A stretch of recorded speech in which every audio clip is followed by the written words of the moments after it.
আসসালামু আলাইকুম রহমতুল্লাহ। আলহামদুলিল্লাহ, আমরা সকালে ঘুরতে ঘুরতে এলাম কিং ব্রিজের খান্দাত। ও কিং ব্রিজ, আর আমার সাথে আছে আমার আব্বা। আর ওদের আমরা পিছনে গেছি গিয়া সার্কিট হাউস, যে সার্কিট হাউসও বিভিন্ন ধরনের মিটিং ইয়ে থাকে সরকারিভাবে, আইনের সরকারি কর্মকর্তা হল তখন ওই জায়গাতে এসি গাঙ্গর পানি দেখা, গাঙ্গর পানি শুকাই গেছে একবারে, নাইও পানি।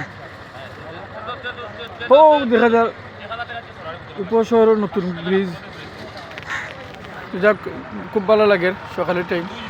ওটা কিং ব্রিজ, ও কিং ব্রিজ, এটা ব্রিটিশ আমলের কিং ব্রিজ, অনেক পুরাতন। এদিকে গাড়ি চলাচল করে না, শুধুমাত্র মানুষ হাঁটিয়া রাস্তা পার হইন, আর মোটরসাইকেল বাইসাইকেল এটা চলাফেরা করে আর কি।